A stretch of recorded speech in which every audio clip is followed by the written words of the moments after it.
அல்லேலூயா. இந்த தியானத்துக்கு ஒரு வசனத்தை நாம் வாசிக்க கேட்கலாம்.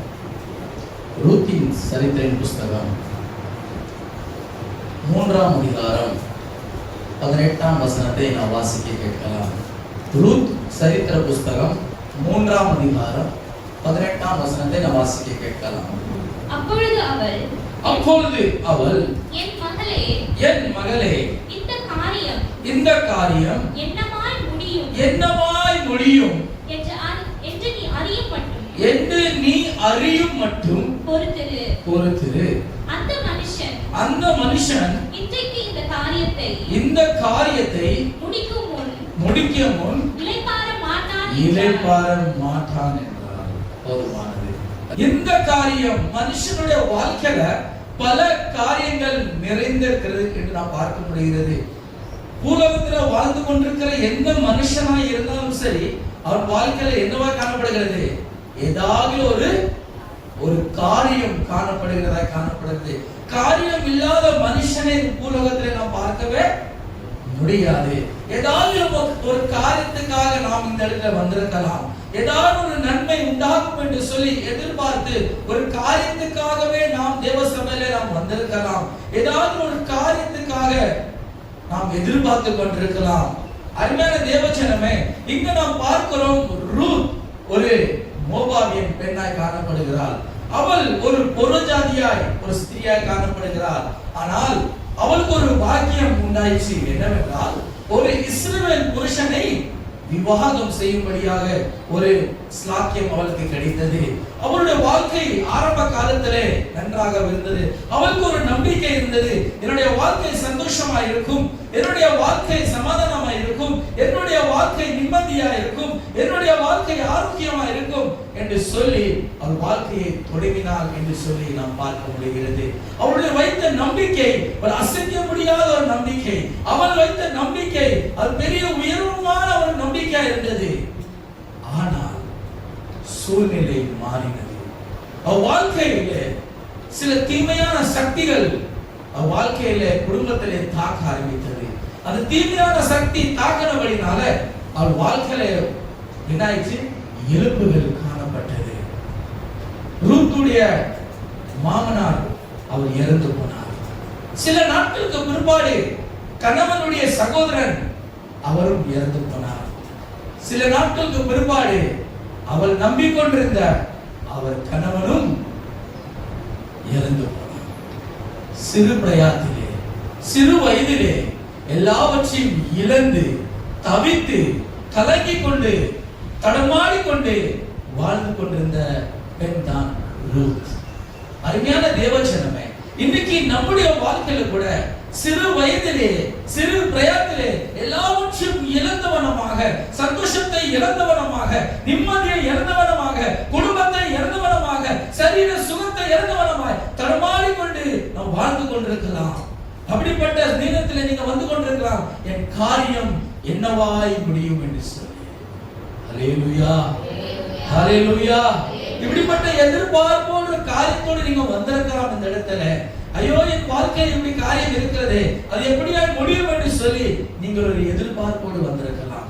இங்க ரூத்தை பார்த்து நகோமி என்ன தெரியுமா சொல்லுகிறார்? ஏற்கனவே அவள் கஷ்டத்தில் இருக்கிறார், அவள் எல்லாவற்றும் இழந்தவனமா இருக்கிறார். தன் மாமியார் சொல்லுகிறார், நகோமி சொல்லுகிறார் ரூத்தை பார்த்து, இனி நான் என் சொந்த ஊருக்கு நான் போகிறேன். என்னால் இங்கே என்னால் இருக்க முடியாது, நான் எல்லாவற்றையும் இழந்து விட்டேன். உனக்கு சின்ன வயசா இருக்கிறது, நீ என்ன செய்? அடுத்த விவாகம் சொல்லுங்க பண்ணிக்கொள். இனி என் கூட நீ இல்லாட்டாலும் பரவாயில்ல, நீ தனி வழியை தெரிந்து கொள் என்று சொல்லி அவளும் பிரிந்து போக ஆரம்பித்தாள். ஆனால் ரூத் அப்படி விடவில்லை. அவள் பெத்லெஹேமுக்கு நேராக வந்தார்கள். எப்படியோ தடமாடி விட்டு அவள் பெத்லெஹேமுக்கு வந்து சேர்ந்தார்கள்.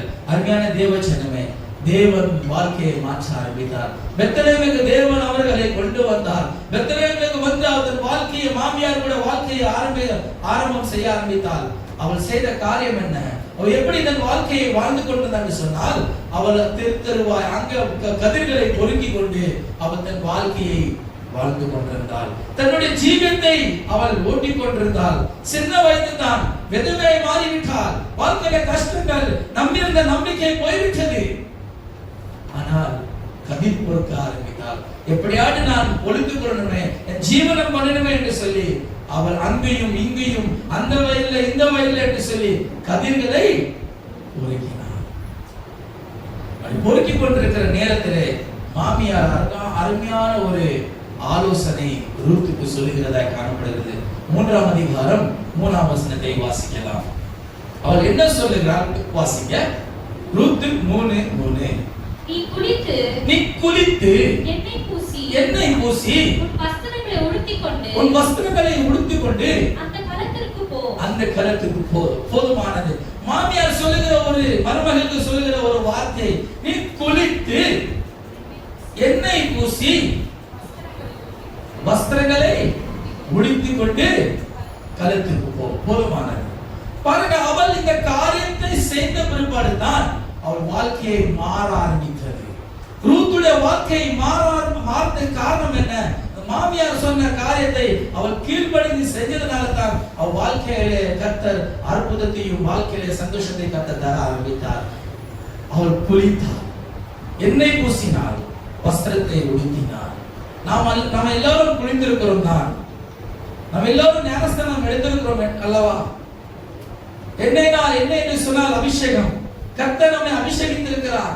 வஸ்திரம் என்று சொன்னால் நீதியின் வஸ்திரம். நம் தேவ சபைக்கு வரும்போது ரட்சிக்கப்பட்ட ரட்சிப்பின் வஸ்திரம், நீதியின் வஸ்திரத்தை தேவன் நமக்கு தந்திருக்கிறார் அல்லவா?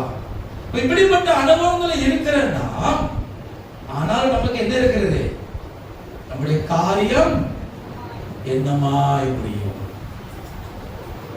எத்தனை பேருடைய உள்ளத்தில் என் காரியம் எப்படியா முடியும் என்று சொல்லி ஒரு கலக்கம் இருக்கிறது அல்லவா?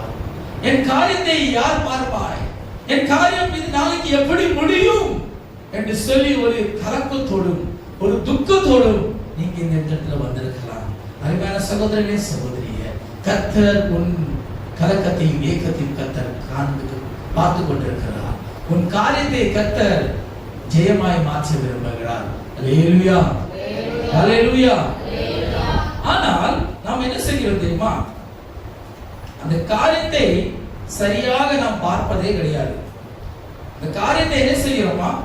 நாம் அது எப்படிப்பட்ட காரியம் இருந்தாலும் சரி, ஆனால் அந்த காரியத்தை அவன் முடிக்கிற வரை என்ன செய்ய மாட்டாரா? இலை பார மாட்டார். அப்ப இன்னைக்கு இந்த பகல் நேர ஆராதிக்கும்படியா வந்திருக்கிற உங்களையும் என்னை பார்த்து கர்த்தருடைய வார்த்தை என்னமாய் வருகிறது? உன் காரியம் என்னமாய் இருந்தாலும் சரி, அதை தேவன் முடிக்க வல்லவராய் இருக்கிறார். அதை முடிக்காத பட்சத்தில் அவர் இளைப்பாற மாட்டார். அல்லேலூயா. அவர் நிச்சயமாய் வழி வாசலை திறக்க போகிறார். நிச்சயமாய் காரியத்துக்கு ஒரு முடிவு உண்டு. உன் காரியம் ஜெயமாய் மாறும். காரியத்தை கர்த்தர் விசாரிக்க விரும்புகிறார். அது எப்படிப்பட்ட காரியமா இருக்கலாம்? உபாகமம் 1:17 என்ன சொல்லுகிறது? வாசிங்க. உபாகமம் 1ஆம் அதிகாரம் 17ஆம் வசனம் பின்பகுதியை வாசிங்க. 1:17 பின்பகுதி. நியாயத்தீர்ப்பு தேவனுடையது. அதுக்கு முன்பாக மனுஷன் முகத்திற்கு பயப்படுகிறாக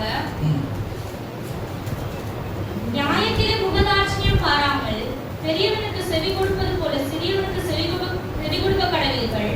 மனுஷன் முகத்திற்கு பயப்படுகிறீர்களாக நியாயத்தீர்ப்பு தேவனுடையது. உங்களுக்கு கடினமாய் இருக்கும் காரியத்தை என்னிடத்தில் கொண்டு வாருங்கள். என்னிடத்தில் கொண்டு வாருங்க. அப்ப எப்படிப்பட்ட காரியம் இருந்தாலும் சரி, கடினமான காரியம் இருந்தாலும் சரி, யாருக்கு கொண்டு வரணும்? உங்க காரியங்கள் இன்னைக்கு கடினமாக இருந்தாலும் சரி, கர்த்தர் அவைகளை மாற்ற விரும்புகிறார். யாத்ராகமம் 18ஆம் அதிகாரம் 22 என்ன சொல்லுகிறது? அது பெரிய காரியம் இருந்தாலும் சரி, சிறிய காரியங்கள் இருந்தாலும் சரி, தேவனிடத்துக்கு முன்பாக வாசிங்க. யாத்ராகமம் 18:22. அவர்கள் எப்பொழுதும் ஜனங்களை நியாயம் விசாரித்து பெரிய காரியங்கள் யாவையும் உம்மிடத்தில் கொண்டு வரட்டும். சிறிய காரியங்கள் யாவும் தாங்களே தீர்க்கட்டும். அப்போ சிறிய காரியம் இருந்தாலும் சரி, பெரிய காரியங்கள் இருந்தாலும் சரி, இல்ல கடினமான ஒரு காரியம் இருந்தாலும் சரி, அவைகள் தேவனுக்கு முன்பாக இந்த காலை நேரத்தில் கொண்டு வந்திருக்கலாம். உங்கள் காரியம் சிறிய காரியம் இருந்தாலும் சரி, கடினமான கஷ்டமான காரியம் இருந்தாலும் சரி, எல்லாவற்றையும் என் கர்த்தர் மாற்ற விரும்புகிறார். ஹல்லேலூயா. ஹalleluya. அதை அவர் என்ன செய்கிறார்? அது செய்ய மட்டும் இளைப்பாற மாட்டார். இன்னைக்கு நிச்சயமா உன் காரியத்தை கர்த்தர் வாய்க்க பண்ணுகிறார். உன் காரியம் என்ன சொல்? காரியம் சித்தமாய் மாறும். கர்த்தர் ஜெயக்கத்தர வல்லவரா இருக்கிறார். நினைக்கலாம் கடினமா இருக்கிறதே, இது எப்படி ஆகும் என்று சொல்லி நம்ம நினைக்கலாம். இல்லாவிட்டால் நம்ம காரியத்தை குறித்து நம்ம ஒரு பயம் வருகிறது. ஐயோ காரியம் எப்படியா மாறும், எனக்கு இப்படிப்பட்ட காரியங்கள் இருக்கிறது, நான் எப்படி ஜெயமாய் மாறுமா, இல்லாவிட்டால் என்று சொல்லி எதிர்மாறமாய் மாறிவிடுமோ என்று சொல்லி நமக்குள் ஒரு பயம் இருக்கலாம். எத்தனை பேருக்குள்ள ஒரு பயம் இருக்கிறது? ஒருவேளை காரியம் மாறா எதிர்மாறாய் முடிஞ்சிடுமோ என்று சொல்லி எந்த இருக்கு நமக்குள்ள? சொல்லுங்க. ஒரு பயம் இருக்கா இல்லையா? ஒரு பயம் இருக்கு. அப்போ அந்த பயத்தை கொண்டு வருவது யார்தான்? பிசாசு. யோபு பக்தன் என்ன சொல்கிறான் தெரியுமா? யோபு 3ஆம் அதிகாரம் 25ஆம் வசனத்திலே, நான் பயந்த காரியம் எனக்கு வாசிங்க. நான் பயந்த காரியம் எனக்கு நேரிட்டது போதுமானது. பாருங்க யோபுவோட அறிக்கை பாருங்க. நான் பயந்த காரியம் எனக்கு நேரிட்டதே. அவன் ஒரு உத்தமன், அவன் சன்மார்க்கன், அவன் ஒரு நீதிமான், அவன் ஒரு விசுவாசம் உள்ளவன், அவன் ஒரு ஜெப வீரன். இப்படிப்பட்ட நன்றாக நல்ல குணாதிசயங்கள் உள்ள நிறைந்த அந்த யோபு இப்போது என்ன சொல்லுகிறான்? நான் பயந்த காரியம் எனக்கு நேரிட்டதே என்று சொல்லி. செல்வாக்கு நிறைந்த ஒரு மனிதன், ஆசீர்வாதமான நிறைந்த ஒரு மனிதன், ஆனால் அவனுக்குள் என்ன இருந்தது? ஒரு பயம் அவனுக்குள் இருந்தது. என்ன பயம்? அந்நாட்களில் வாழ்ந்து கொண்டிருந்த நாட்களிலே அவன் சில காரியங்களை பார்த்திருக்கலாம். சில நஷ்டங்கள் அடுத்தவங்கள் வாழ்க்கையில வருகிறதை அவன் என்ன செஞ்சிருக்கலாம்? பார்த்திருக்கலாம். சில குடும்பங்களிலே வந்த மரணத்தை அவன் பார்த்திருக்கலாம். அவன் எல்லாவற்றையும் பார்த்து கொண்டிருந்த யோபு, அவன் வாழ்க்கையிலே ஒரு பயம் வந்து விட்டது. ஐயோ என் வாழ்க்கையில் கூட என் பிள்ளைகள் மரித்து போவார்களா, நான் பெற்ற ஆசீர்வாதங்கள் இழந்து போய் விடுவேனா என்று சொல்லி, ஐயோ எனக்கு இருக்கிற ஆடு மாடுகள் எல்லாம் மாண்டு போய் விடுமோ என்று சொல்லி அவனுக்குள்ள ஒரு பயம் காணப்பட்டது. அந்த பயம் இருந்ததனால தான் எல்லாவற்றையும் அவன் இழந்து போனான். அல்லேலூயா. ஆகவே தான் அவன் சொன்னான், நான் பயந்த காரியம் எனக்கு நேரிட்டது. அவன் பயந்ததனால தான் அவனுக்கு இழப்பு வந்தது. அவனுக்கு ஒரு பயம் இருந்ததனால தான் அவன் எல்லாவற்றையும் இழந்து போனான். அவன் கடைசியாக அவன் அறிக்கை எப்படியா மாறிட்டு தெரியுமா? நான் நிர்வாணியாய் வந்தேன், நிர்வாணியாய் போகிறேன். பாருங்க எவ்வளவு எப்படிப்பட்ட அறிக்கை பாருங்க. அப்ப இன்னைக்கு நம்முடைய காரியம் எதிர்மாறாவாய் முடிந்து விடுமோ என்று சொல்லுகிற ஒரு பயம் என்ன இருக்குது நம்ம வாழ்க்கையில? பிசாசானவன் கடந்த நாட்களில் கூட என்ன செஞ்சிருக்கலாம்? இப்படிப்பட்ட சந்தர்ப்பங்கள் வாழ்க்கையிலே வந்திருக்கலாம். நம்ம பயந்த காரியங்கள் நமக்கு நேரிட்டிருக்கலாம். நாம் நினைத்த காரியங்கள் அது எதிர்மாறாக என்ன செஞ்சிருக்கோம்? நடந்திருக்கும். ஏனென்றால் நாம் பயந்து கொண்டிருந்ததனால தான் அந்த காரியங்கள் இருக்கும். ஆனால் கர்த்தர் இந்த நாட்களில் பயத்தின் ஆவியை கர்த்தர் அதை எடுக்க விரும்புகிறார். ஏனென்றால் நமக்கு நம்முடைய காரியங்களை கர்த்தர் என்ன செய்கிறாரா? அவர் விசாரிக்கிறவரா இருக்கிறாரா? அருமையான தேவச்சனமே, இந்த பகல் நேரத்துல உங்கள் காரியங்கள் எப்படியா இருக்கிறது? கடினமான காரியங்களா இருக்கிறதா? பெரிய காரியங்களா இருக்கிறதா? இல்லாவிட்டால் சிறிய காரியங்களா இருந்தாலும் சரி, ஆனாலும் என்ன செய்யக்கூடாது? பயம் நமக்குள் இருக்கிறது. எத்தனை பேர் காரியங்கள் குறித்து பயந்து கொண்டிருக்கிறீங்க? என் காரியம் எப்படியா இருக்குமோ, நாளைக்கு என்னவோ நடக்குமோ, எனக்கு இருக்கிற வியாதியில நான் மரித்து போவேனோ என்று சொல்லுகிற ஒரு பயம் நமக்குள் இருக்கிறதா? இந்த நேரத்துல நம் ஜெபித்து நினைச்சிருமா? ஆண்டவரே பயத்தின் ஆவியை எடுத்துக்கொண்டு எனக்கு ஒரு ஜெப ஆவியை தாங்க என்று சொல்லி நாம் கேட்டு பெற்றுக்கொள்ள வேண்டும் இந்த நாட்களிலே. அல்லேலூயா, அல்லேலூயா. ஒரு சில என்ன செய்வாங்க தெரியுமா? சரியா சாப்பிட கூட மாட்டாங்க. அதாவது காரியங்கள் நம்ம வாழ்க்கையில ஆகலன்னா என்ன செய்வாங்க? சாப்பாடு கூட விட்டுருவோம். சாப்பிடாம என்ன சோதனை பண்ணிட்டு, ஆண்டவரே இந்த காரியத்தை சொல்லுங்க, இது எல்லாரும் செய்யற காரியம் தானே, புதுசா நான் சொல்லலையே. எல்லாரும் சரியான சாப்பிடாம ஆண்டவரே சோதரப்பா இந்த காரியத்தை என்ன செய்ய, நாளைக்கு எக்ஸாம் இருக்கப்பா, இன்டர்வியூ போய் சோதரம் எப்படியானு செய்யணும். சாப்பிட கூட முடியாம, சாப்பாடு கூட மறந்துட்டு நம்ம என்ன செய்கிறோம்? நம்முடைய காரியத்துக்காக என்ன செய்கிறோம்? சொல்லுங்க, கலங்கி கொண்டிருக்கிறோம். சாப்பாடை கூட நம்ம என்ன செய்யறோம்? விட்டு விடுகிறோம். வேதத்துல ஒரு உதாரணத்தை நான் சொல்ல விரும்புகிறேன். நமக்கெல்லாம் தெரிந்த ஒரு கதாபாத்திரம் தான் எலியேசர். எலியேசர் ஆதியாகமம் 24ஆம் அதிகாரத்துல அந்த சம்பவத்தை நான் வாசிக்கிறோம். ஆபிரகாம், எலியேசர் அவன் யார் தெரியுமா? அவன் ஆபிரகாமின் ஊழியக்காரன். எலியேசரின் எஜமானன் ஆபிரகாம். எலியேசருக்கு ஒரு எஜமான் உண்டு.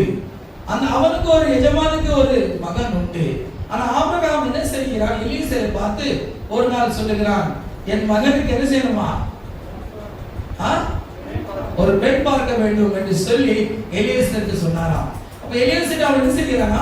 ஒரு ஒப்பந்தம் பண்ணுகிறான், உடன்படிக்கை பண்ணுகிறான். என் காரியத்தை முடிக்க வேண்டும், முடித்து தர வேண்டும் என்று சொல்லி ஒப்பந்தம் பண்ணிவிட்டு அவன் அனுப்பி விடுகிறான். எலியேசர் என்ன செய்கிறான்? அவன் ஒட்டங்களை எடுத்துக்கொண்டு அவன் என்ன பிரயாணப்பட்டு போகிறான். ஆனா போகிற வழியில அவனுக்கு ஒரு பயம், அவனுக்கு ஒரு கலக்கம்.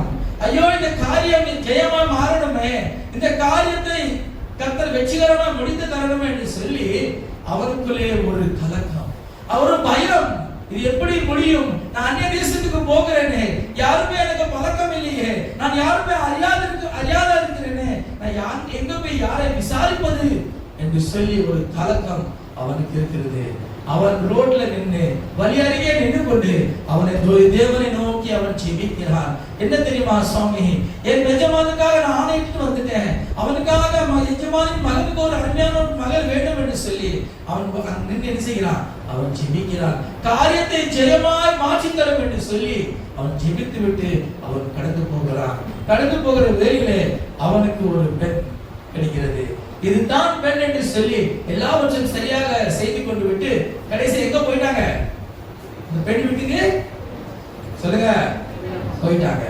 அங்க போன பிற்பாடு எலியேசருக்கு முன்பாக என்ன வைக்கப்பட்டிருக்கிறது? வாசிங்க, ஆதியாகமம் 24:12. என் எஜமானாகிய ஆபிரகாமுக்கு தேவனாய் இருக்கிற கர்த்தாவே, இன்றைக்கு நீர் எனக்கு காரியம் சித்திக்க பண்ணி. இங்க ஜெபிக்கிறான், காரியத்தை சித்திக்க பண்ணும். எஜமானுக்கு அந்த காரியத்தை சித்திக்க பண்ணி ஜெபம் பண்ணி போகிறான். அங்க பெண்ணை பார்க்கிறான். அவன் வீட்டுக்குள்ள போன பிற்பாடு நடந்த சம்பவம் 32-33 வசனங்கள் வாசிங்க.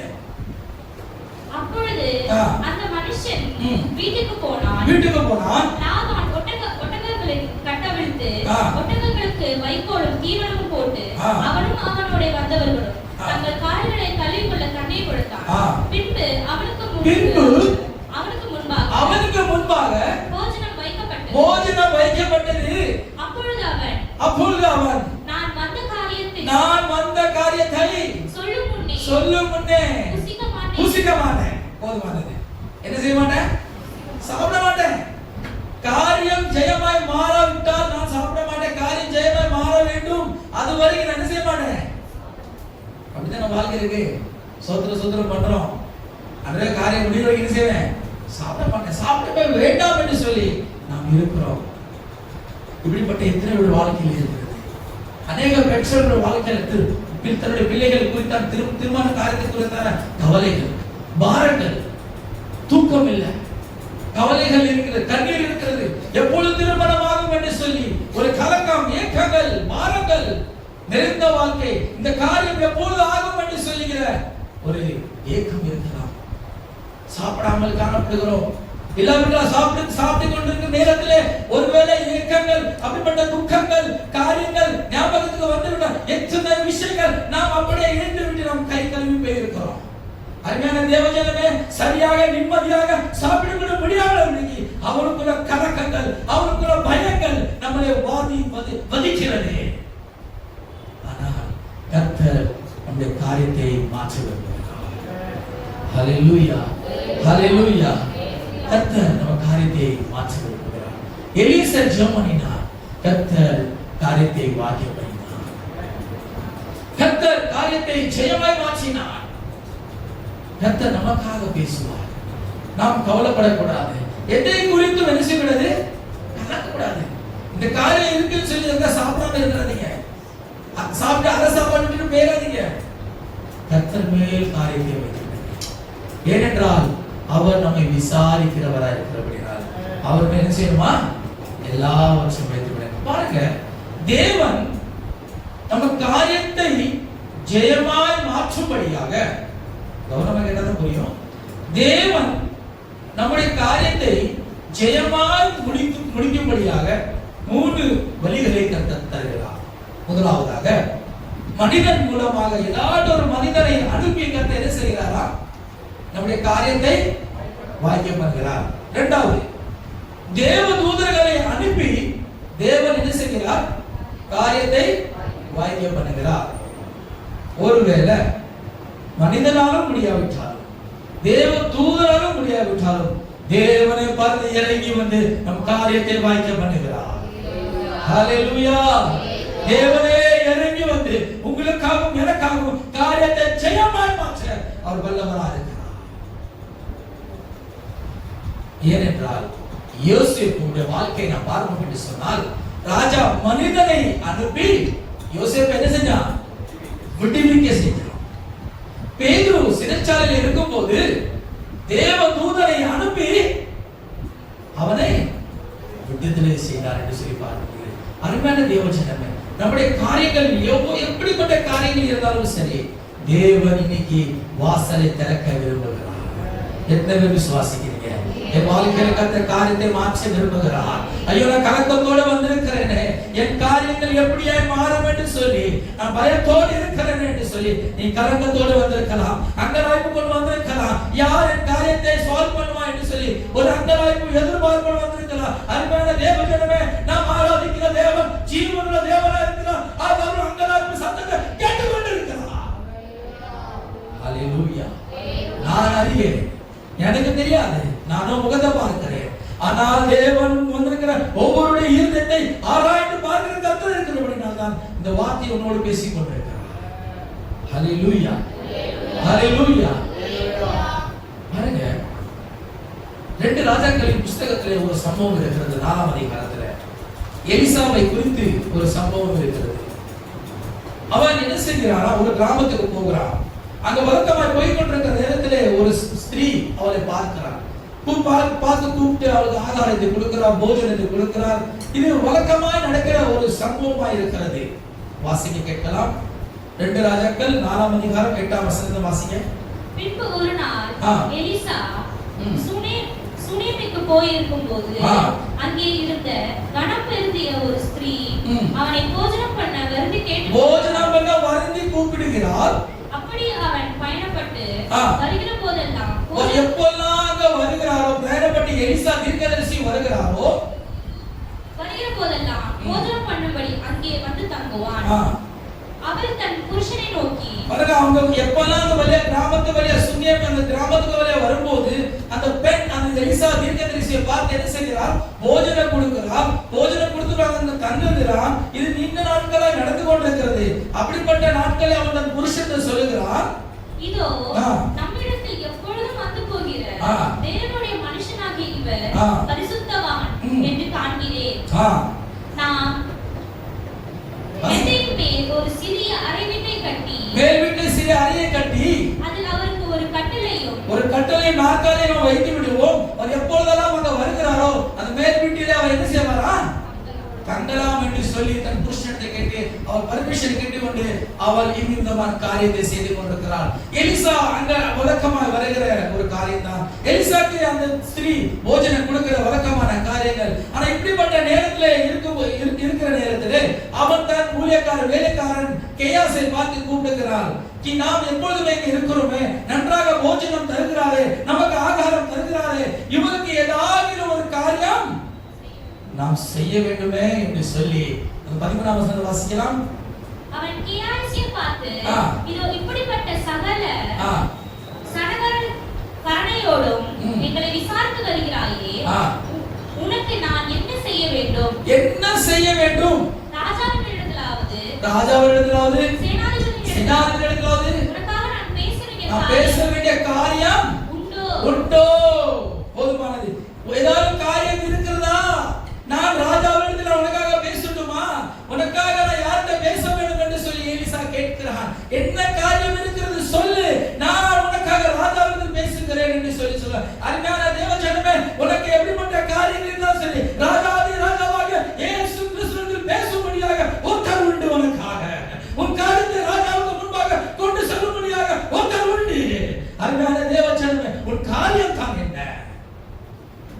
என்ன சொல்லுகிறார் தெரியுமா? எனக்கு சொல்ற அவளுக்கு எந்த காரியமும் இல்லை. அப்ப என்ன காரியம் இருக்கிறது? 16ஆம் வசனத்தை வாசிக்க கேட்கலாம். அவளுக்கு செய்ய வேண்டியது என்னவென்று கேட்டார். ஏசியாம் கேட்டதற்கு அவளுக்கு பிள்ளை இல்லை. போதுமானது. உலக பிரகாரமான காரியம் இல்லை, உலக பிரகாரமான நன்மைகள் குறித்து அவர்களுக்கு தேவையில்லை. அங்க நாம் பார்க்கிறோம், பரத்துக்கு உண்டான ஒரு நன்மைக்கான காரியம் குறைவாய் காணப்படுகிறது. அப்ப பிள்ளை இல்லையே. இது ராஜாவிடம் பேசினா அற்புதம் நடக்காது, மனுஷன் பேசினா நன்மை உண்டாகாது. அப்ப இது யாருதான் பேசி ஆகணும்? கர்த்தர் தான் பேசணும். பரத்தை நோக்கி அவன் ஜெபிக்கிறான். அப்ப எலிசா ஒரு வார்த்தை சொல்கிறான். 16ஆம் வசனம் வாசிங்க. அப்பொழுது அவன் ஒரு பிராண உற்பத்தி காலத்திலே ஒரு குமாரனை அணைத்துக் கொண்டு இருப்பாய் என்றான். போதுமானது. எலிசா தீர்க்கதரிசி சொல்கிறார், பிராண காலத்திலே ஒரு குமாரனை நீ அணைத்துக் கொண்டிருப்பாய் என்று சொல்லி. அருமையான தேவஜனமே, உலக பிரகாரமான காரியமா இருந்தாலும் சரி, பரத்துக்குரியான காரியங்கள் இருந்தாலும் சரி, எப்படிப்பட்ட காரியங்கள் இருந்தாலும் சரி, நமக்காக ஒருத்தர் உண்டு, நமக்காக பேசும்படியாக அவர் தன் ஜீவனுள்ள தேவன், ஆண்டவராக இயேசு கிறிஸ்து. ஹல்லேலூயா.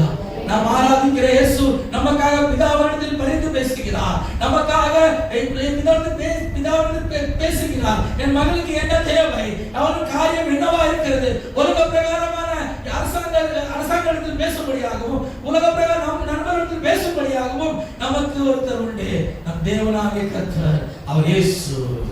ஹல்லேலூயா, ஹல்லேலூயா. உன் காரியம் தான் என்ன?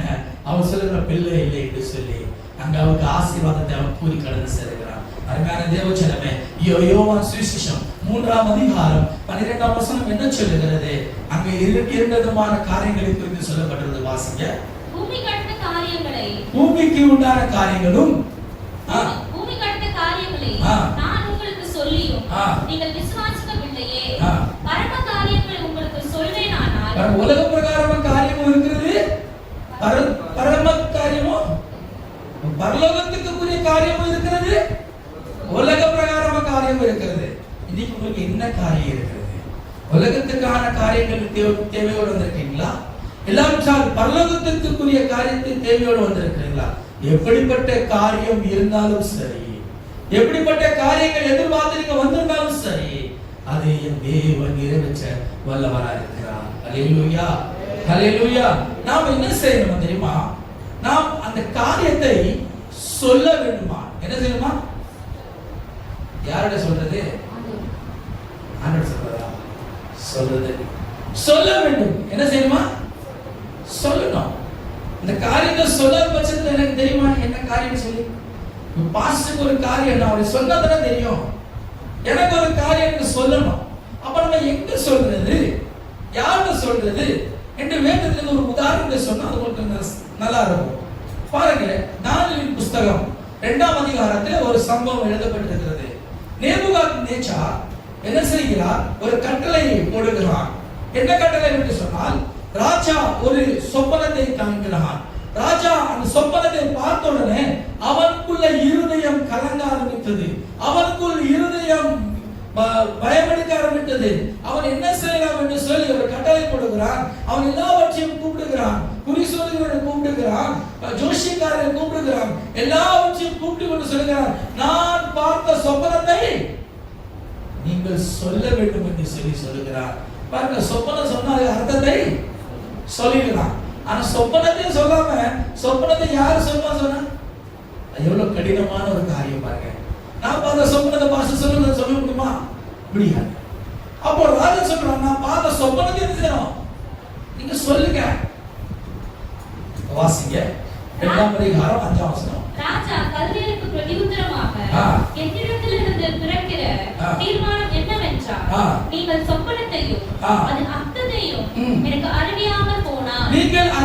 அறிவிக்காமல் போனால் துண்டித்து போடப்படுவீர்கள், நீங்கள் கொலை செய்யப்படுவீர்கள், துண்டிக்கப்படுவீர்கள் என்கிற நேபுகாத்நேச்சார் ஒரு கட்டளை போட்டு விட்டார். இந்த கட்டளை கூட எல்லாத்துக்கும் பயம் வந்து விட்டது. ஐயோ, நான் எப்படி சொல்வது, அவர் என்ன சொப்பனத்தை பார்த்தார் என்று சொல்லி அவர் எப்படி சொல்வது என்று சொல்லி எல்லாத்துக்கும் கலக்கம் வந்து விட்டது.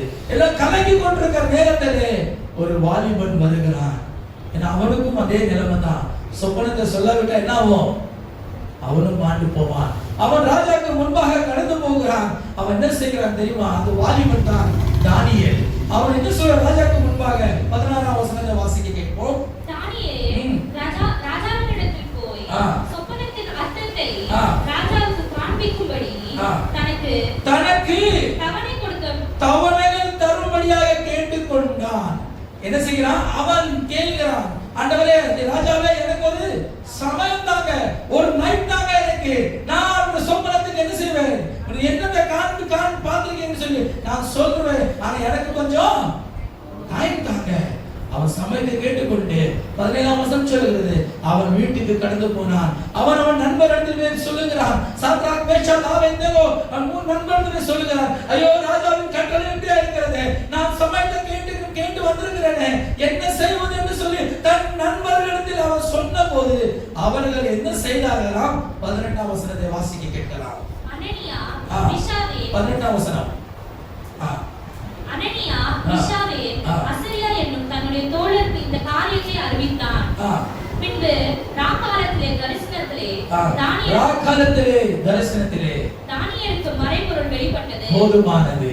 அவர்கள் கூடி ஜெபித்த போது தேவன் வெளிப்படுத்தி கொடுத்தார்.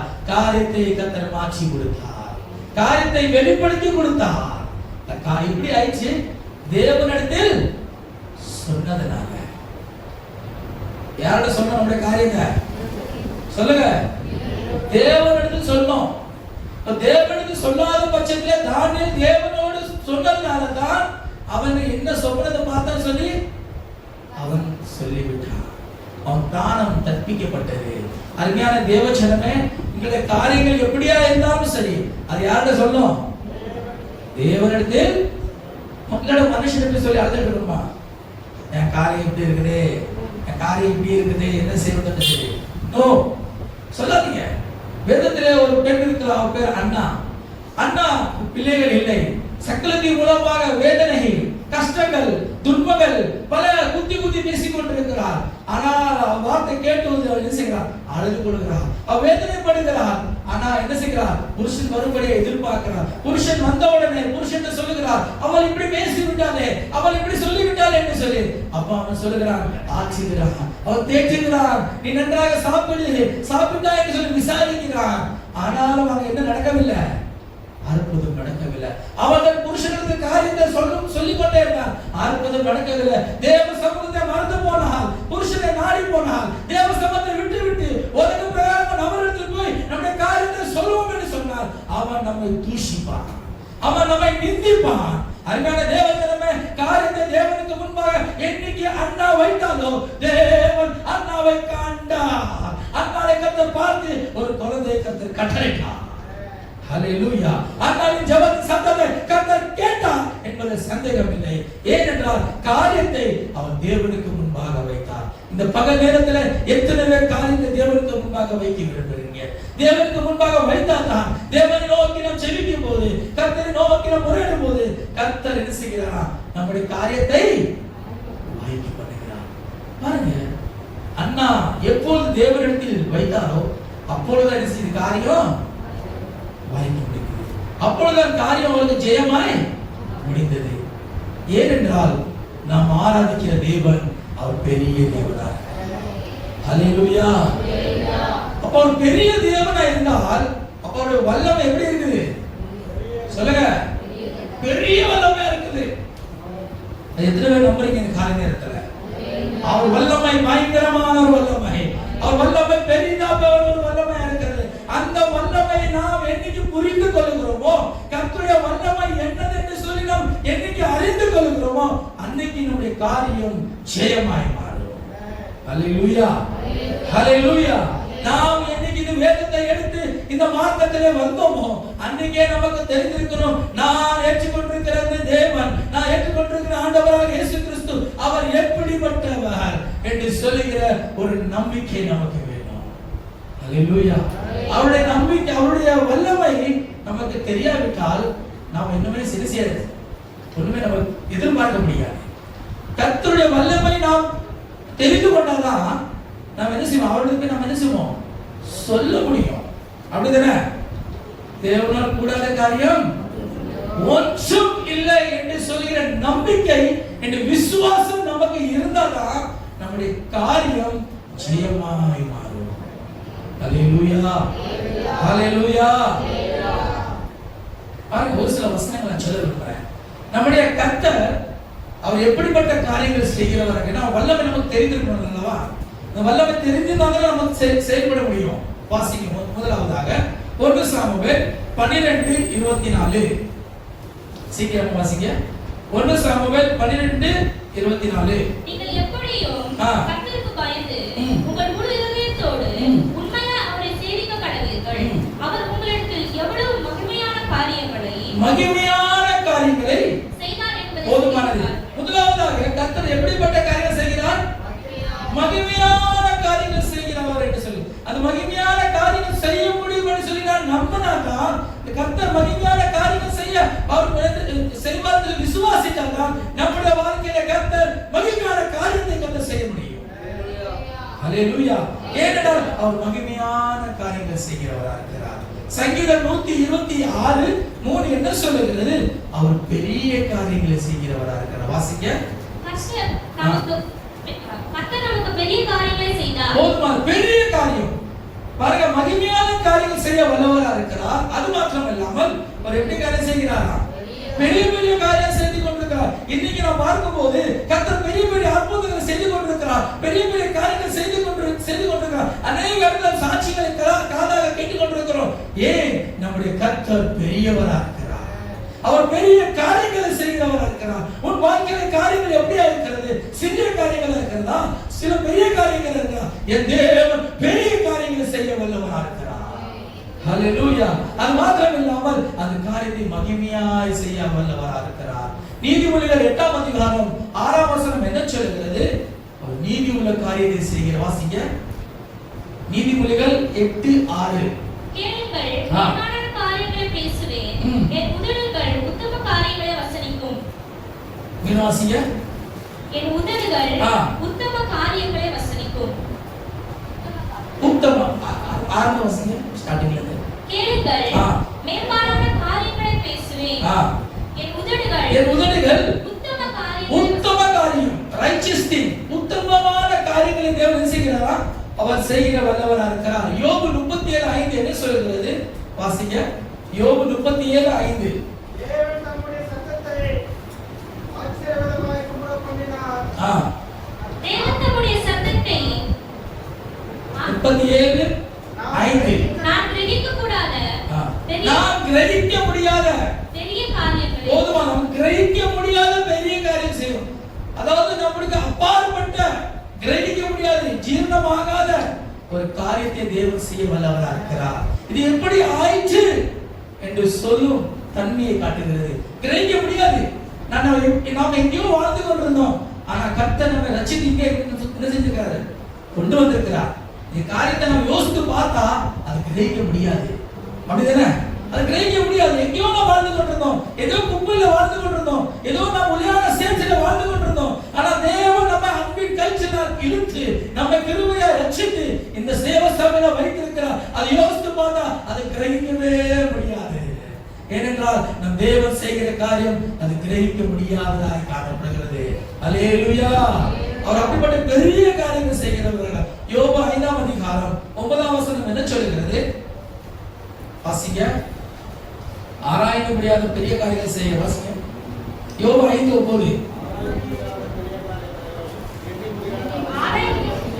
சொல்லுங்க. ஆராய்ந்து முடியாத பெரிய காரியங்களையும், ஆராய்ந்து முடியாத பெரிய காரியங்கள் அதை ரிசர்ச் பண்ணவே முடியாது. கர்த்தர் நம்ம வாழ்க்கையில ஒரு காரியம் செய்து விட்டால் அது எப்படி நடந்ததுன்னு சொல்லி நம்ம ஆராய்ந்து பார்க்கவே முடியாது. ஏன்னா அவருடைய வல்லமை பயங்கரமா இருக்கிறது. அதை நாம் இன்னைக்கு நம்ப வேண்டும். அதை என்ன செய்யணுமா? நம்ப வேண்டும். லூக்கா 5ஆம் அதிகாரம் 26ஆம் வசனம் என்ன சொல்கிறது? அதிசயமான காரியங்களை கர்த்தர் செய்கிறவராக இருக்கிறாராம். பாருங்க, நாம் புத்தி எட்டாத ஒரு காரியம், அதிசயமான ஒரு காரியங்கள் செய்கிறோம். வாசிங்க. லூக்கா 5:26. அதிசயமான காரியங்களை இன்று கண்டோம். அதிசயமான காரியங்கள். கர்த்தருடைய வல்லமை பாருங்க எவ்வளவு பயங்கரமா இருக்கிறது. அது மாத்திரமல்ல, யாத்ராகமம் 34ஆம் அதிகாரம் 10ஆம் வசனம் என்ன சொல்கிறது? யாத்ராகமம் 34:10.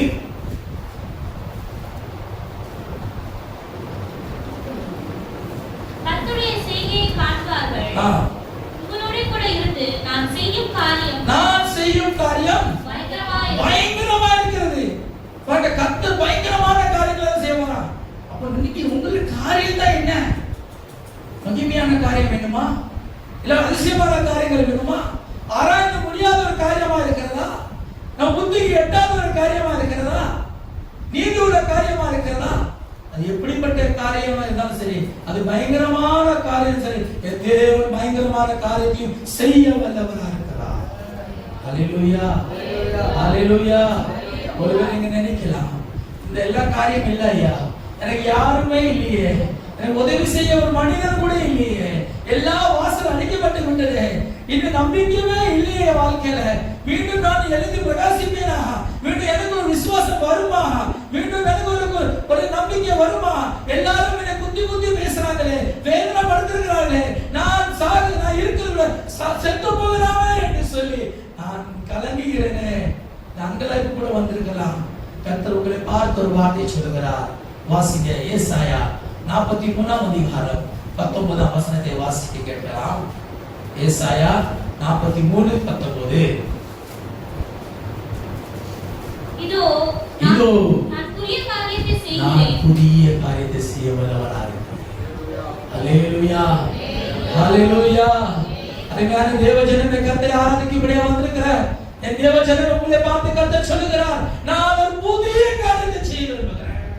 நீ எதிர்பார்க்காத ஒரு புதிய காரியம், ஒரு நியூ திங், புதிய காரியத்தை செய்யும். எத்தனை பேருக்கு புதிய காரியம் வேணும்? கர்த்தர் வல்லமை உள்ள தேவனா இருக்கிறார், அவர் ஜீவனுள்ள தேவனா இருக்கிறார், அவருடைய காரியங்கள் மகத்தான காரியங்களா இருக்கிறது. ஹalleluya. அவருடைய வல்லமை எப்படி என்று சொல்லி ஒரு சில வசனங்களை தான் நான் சொன்னேன். ஒரு புதிய காரியத்தை செய்ய வல்லவர். ரூத் புஸ்தகம் 3ஆம் அதிகாரம் 18ஆம் வசனத்தை மீண்டும் ஒரு வாசிக்கலாம். அப்பொழுது அவர் என் மகளே இந்த காரியம் என்னமாய் முடியும் என்று நீ அறியும் மட்டும் பொறுத்திரு. அந்த மனுஷன் இன்றைக்கு இந்த காரியத்தை முடிக்கும் முன் இளைப்பாற மாட்டார். ஹalleluya, ஹalleluya. நாம் இரு நேரம் நாம் கேட்டோம், கர்த்தர் காரியத்தை வாய்க்க பண்ணுகிறார்.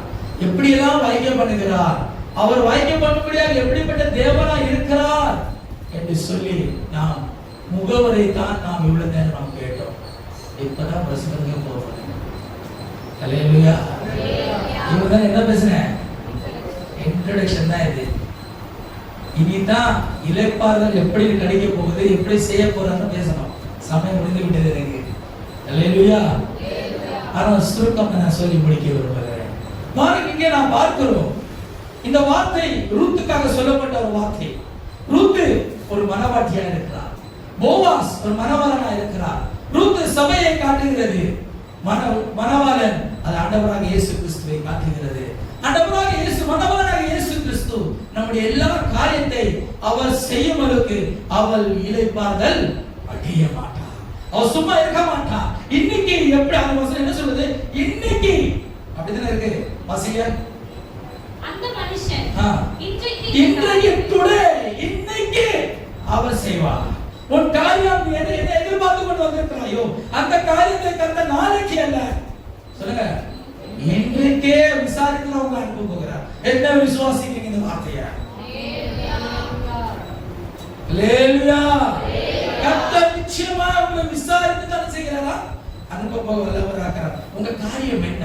காரியத்தை குறித்து பயந்து கொண்டிருக்கிறீங்களா? காரியத்தை குறித்து உங்க வாழ்க்கையை அசைந்து கொண்டிருக்கிறதா? காரியத்தை குறித்து நீங்க பயந்து கொண்டிருக்கிறீங்களா?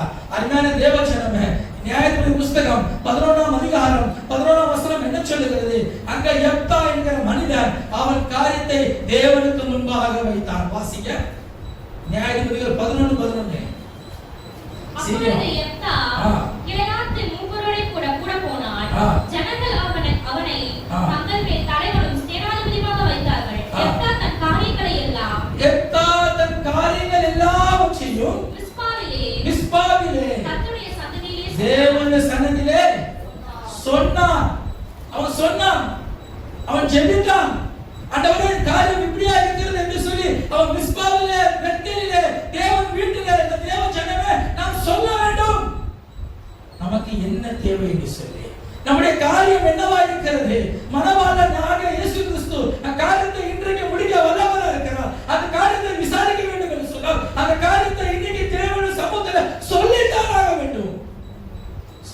கேளாதீங்க இன்னைக்கு.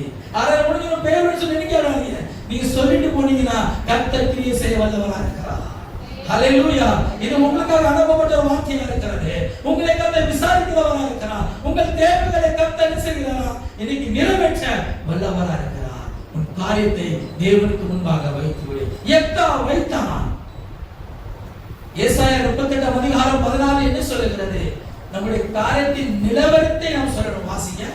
ஏசாயா 38:14 நம்முடைய 38:14 நாம் முட்டை போடவும் தக்கவையான குருவியை போடவும் கூவினோம்.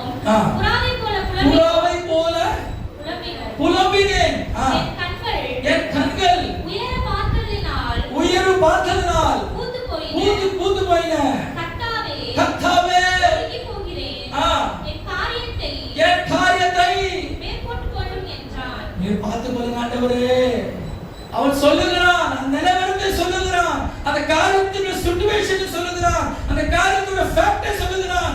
கர்த்தாவே இப்படியெல்லாம் இருக்கிறது, நான் மேலே பார்க்கிறேன், என் கண்கள் எல்லாம் பூத்து போயிடுச்சு, எல்லாவற்றையும் கலங்கினேன் என்று சொல்லி அவன் சொல்லுகிறான்.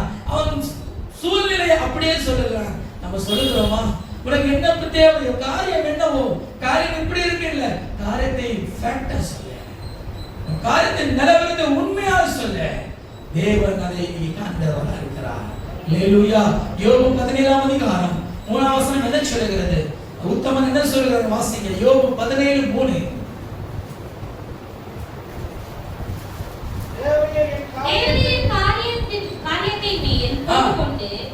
தேவனுடைய காரியத்தை போட்டுக்கொண்டு எனக்காக வினைப்படுவீராக. போதுமா? என் காரியத்துக்காக நீங்க வாங்க சுவாமி, என் காரியத்துக்காக நீ ஷூரிட்டியா வாழ மாட்டவரே, எனக்கு நீ யாரும் மேல எனக்காக நீ வினைப்படுவீராக, என் காரியத்துக்காக நீங்க வந்து நில்லுங்க ஆண்டவரே என்று சொல்லி பக்தன் சொல்லுகிறார். இன்னைக்கு நம்ம காரியத்துக்காக தேவ சமூகத்திலே நாம் அழுது புலம்புவோம் என்று சொன்னால், காரியத்தை ஃபேக்டாக நாம் சொல்வோம் என்று சொன்னால், நிச்சயமாக மனவரனாக இயேசு கிறிஸ்து இன்றைக்கு காரியத்தை நிறைவேற்றுவதற்கு அவர் இடைபெற மாட்டார். ஹல்லேலூயா, ஹல்லேலூயா, ஹல்லேலூயா. அப்படி என்று சொன்னா என்ன? நமக்கு ஒரு ஜெப ஜீவன் தேவை, நமக்கு ஒரு குடும்பத்தை ஒரு ஜெபம் ஐக்கியம் தேவை. குடும்ப ஜெபம் அவசியமா இருக்கிறது. வேதம் என்ன சொல்லுகிறது? எங்கே 2-3 பேர் கூடி என் நாமத்தை அந்த ஸ்தலத்தில் நான் வந்து மத்தேயு 18:19 இவ்விதமாய் சொல்லுகிறது. அப்படி என்று சொன்னார், ஃபேமிலியா இருந்து, புருஷனும் மனைவியுமாக, சகோதரனும் சகோதரியுமாக இருந்து, தாயும் மகளுமாய் இருந்து, குடும்பமாய் இருந்து தேவ சமூகத்தில் காரியத்தை நாம் சொல்லுவோம் என்று சொன்னார், நிச்சயமாய் கர்த்தர் நம் ஜெபத்தை கேட்க வல்லவராக இருக்கிறார். நெகேமியா 1:11 என்ன சொல்லுகிறது? நெகேமியா அங்க ஜெபிக்கிறான். ஐயோ, மதியில் அரங்கம் இடிந்து கிடக்கிறது, நான் காரியத்துக்காக அவன் ஜெபிக்கிறான், அலறுகிறான், புலம்புகிறான், என் ஜெபத்தை சத்தத்தை யார் கேட்பார் என்று சொல்லி அவன் கதறுகிறான். வாசிங்க வசனங்க.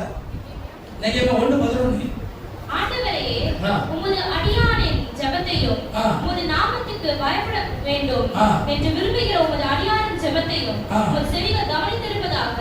இன்றைக்கு உமது அடியானுக்கு காரியத்தை கைகூட வரப்பண்ணி, இன்றைக்கு காரியத்தை கைகூட செய்யும் என்று சொல்லி நெகேமியா ஜெபிக்கிறான். அவர் அழுகிறான், புலம்புகிறான். ஆண்டவரே, எப்படியாவது என் காரியத்தை வாய்க்க பண்ணும் ஆண்டவரே, என் காரியத்தின் சத்தத்தை கேட்டலும் என்று சொல்லி அவன் அங்கலாய்த்து குக்கர்ல இடுகிறான்.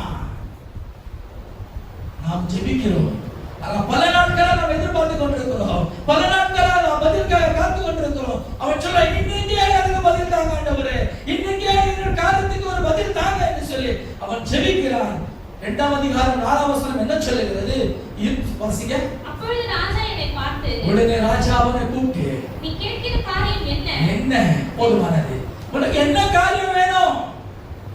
நீ உன் முகம் துக்கமுகமா இருக்கிறது, இது சரீர பிரகாரமான துக்கம் அல்லவா? இது ஒரு ஆவிக்குரிய துக்கமா இருக்கிறது என்று சொல்லி அவன் சொல்லுகிறான். உன் முகம் ஏன் வாடி போய் இருக்கிறது? உன் காரியம் என்ன? பாருங்க, 24 மணி நேரத்துக்குள்ள பதில் வந்து விடுகிறது. ஹல்லேலூயா. அருமையான தேவ ஜனமே, நெகேமியா ஜெபித்தான், கர்த்தர் காரியத்தை வாய்க்க பண்ணினார். ஹல்லேலூயா. இது தாங்க இப்படிப்பட்ட ஜெபம் தான் தேவை. இயேசு ஆண்டவராக இயேசு கிறிஸ்து உயிரோடு இருந்த நாட்களிலே அவர் கல்லறை நோக்கி பிரயாணப்பட்டு போனார். லாசர் மரித்து அடக்கம் பண்ணப்பட்டார். கல்லறைக்கு வெளியே நின்று கொண்டு இயேசு ஜெபித்தார், லாசரே வெளியே வா. எத்தனை நாள் கழிச்சு லாசர் வந்தாரு சொல்லுங்க? உடனே பதில் உடனே வரணும். காரியத்தை கர்த்தர் உடனே கேட்கணும். நமக்கு அதுக்காக தான் ஜெபம் தேவை. நம் காரியத்தை அப்படியே சொல்ல வேண்டும். உங்கள் காரியத்தை தேவனுக்கு முன்பாக வைங்க. எவ்விதமா எப்தா வைத்தானோ, நெகேமியா வைத்தானோ, அவ்விதமா நீங்களும் வைத்து பாருங்க. ஆண்டவராக இயேசு கிறிஸ்து அவர் ஜெபம் பண்ணினார், உடனே பதில் வந்தது. அல்லேலூயா. பேதுரு சிறைச்சாலையிலே போடப்பட்டான். ஏரோது ராஜா காலையில பேதுருவை கொலை செய்யணும்னு சொல்லி நினைத்து ராத்திரியிலே சிறைச்சாலையிலே மூடி வைத்து விட்டான். ஆனா ராம் முழுவதும் சபையார் என்ன செஞ்சாங்க? ஜெபித்தார்கள். சபையார் கூடி ஜெபிக்கிறார்கள். அப்போஸ்தலர் நடவடிக்கைகள் 12ஆம் அதிகாரம் 5ஆம் வசனம் என்ன சொல்லுகிறது? சபையார் கூடி ஊக்கமாக ஜெபித்தார்கள் என்று சொல்லி வாசிங்க. அப்படியே பேதுரு சிறைச்சாலையிலே அகப்பட்டிருக்கையில் சபையார் அவனுக்காக தேவனை நோக்கி ஊக்கத்தோடு ஜெபித்தார்கள். ஊக்கத்தோடு ஜெபிக்கிற ஜெபத்தை தேவன் கேட்டார். அந்த சிறைச்சாலையிலே கர்த்தர் தேவ தூதனை அனுப்பினார். ஹalleluya. தேவன் மனிதனை அனுப்புகிறார், தேவன் தூதனை அனுப்புகிறார். நம் காரியத்தை ஜெயமாய் மாற்றும்படியாக, நம் காரியத்தை விசாரிக்கும்படியாக தேவன் தூதனை அனுப்பி பேதுருவை கர்த்தர் விடுதலையாக்கினார். ஹalleluya. இன்றைக்கு நம் காரியத்தை கர்த்தர் விசாரிப்பார். அவர் விசாரிக்கும் அளவுக்கும் அவர் இறைப்பாடுதல் அடைய மாட்டார். ஹalleluya, ஹalleluya, ஹalleluya. கடைசியாக ஒரே ஒரு வசனம் சொல்லி முடிக்க விரும்புகிறேன். ரோமருக்கு அவர் என்ன செய்யறான்?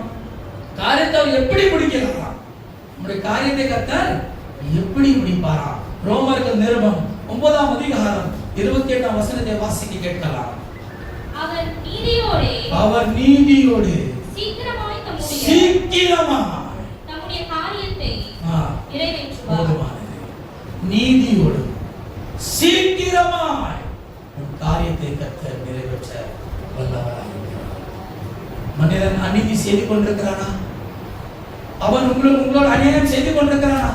உங்கள் காரியத்துக்கு விரோதமாக அநியாயம் செய்கிறானா மனிதன்? அவன் அப்படித்தான் செய்வான். ஆனால் நாம் ஆராதிக்கிற தேவன் அவர் நீதியாய், அவர் சீக்கிரமாய் காரியங்களை வாய்க்க பண்ணுகிறார்.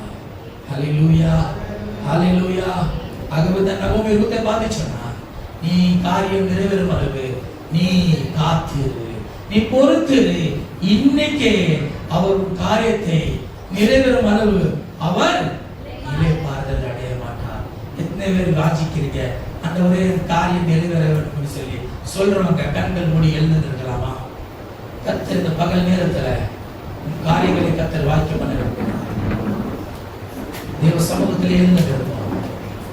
கடைசியாக வாசனம், நீதியோடு சீக்கிரமாய் அவர் காரியத்தை நிறைவேற்ற வல்லவராக இருக்கிறார். அருமையான தேவ ஜனமே, கர்த்தர் உங்களோடு பேசிக் கொண்டிருந்தார். உங்களுக்காக அனுப்பப்பட்ட ஒரு தூதாய் காணப்படுகிறார். அவர் நம்முடைய தேவைகளை காண்கிறவராக இருக்கிறார்.